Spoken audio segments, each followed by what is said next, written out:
Dr. Baliga here. This podcast is one in a series of 10 podcasts on the topic of falls in older adults. It's from an outstanding chapter in Baliga's textbook of internal medicine, available at www.mastermedfacts.com. After completing this series of 10 podcasts, the listener should have a solid foundation in managing falls in older adults.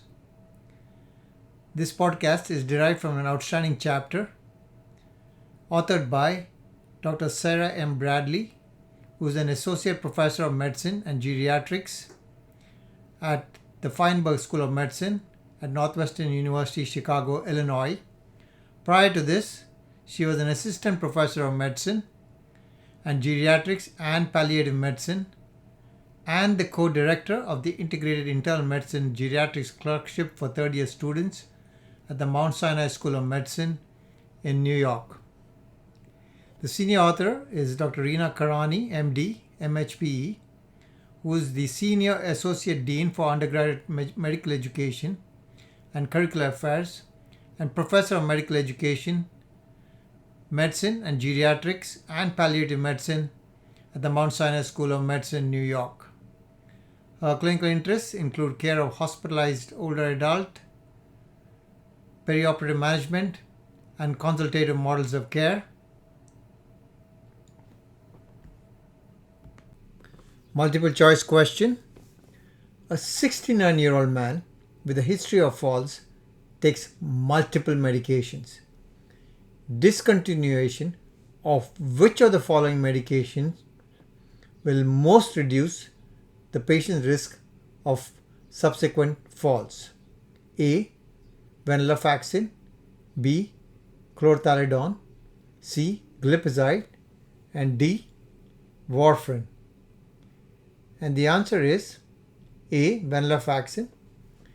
While taking more than 4 medications is a known risk factor for falls, certain medications are considered high risk because they independently increase the risk of falling. These include antidepressants, antipsychotics, benzodiazepines, sedatives, hypnotics, antihypertensives, non-steroidal anti-inflammatories, diuretics, beta blocker, and narcotics. Of these medications, the odds of falling are highest for antidepressants like venlafaxine. The physician should review all prescribed and over-the-counter drugs with the goal on tapering or discontinuing medications without a compelling indication for which the potential for fall is greater than the benefit of the medication. That is, the potential harm is greater than the benefit. Particular attention should be made to medications that may cause confusion, sedation, or orthostatic hypotension. Example: antidepressants, antipsychotics, benzodiazepine receptor agonists, antiepileptic drugs, opioids, and antihypertensive medications. And medications that may interact with alcohol use. There are resources available to support the healthcare provider in stopping or reducing the dose of medications that increase the risk of falls and to help patients in tapering such drugs. For patients who are tapering their use of insomnia medications, non-pharmacologic strategies, example cognitive behavioral therapy, and guidance on sleep hygiene are available, and such patients will benefit from a sleep medicine consult. Important points to remember from this chapter.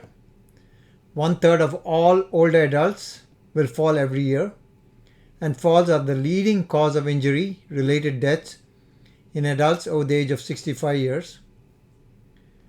having a history of previous falls, medications, more than 4, or psychotropic medication use, and impairments in strength, gait, and balance are the risk factors most highly correlated with falling.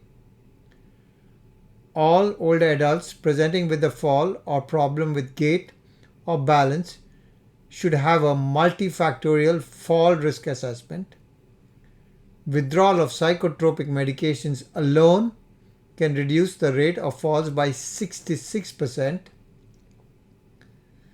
Vitamin D, 800 international units daily, is recommended for all older adults at risk of falling. Multifactorial interventions to prevent falls have the most impact when they target medication review and reduction, balance, strength and gait training, management of orthostasis, correction of vision impairment, and environmental adaptation. This podcast on falls in older adults was from an outstanding chapter in Baliga's textbook of internal medicine, available at www.mastermedfacts.com. It's from an outstanding chapter authored by Dr. Sara M Bradley, MD, who is a faculty physician at Northwestern University Feinberg School of Medicine, and Dr. Reena Karani, MD, Senior Associate Dean and Professor of Medicine and faculty physician at the Icahn School of Medicine, Mount Sinai, New York.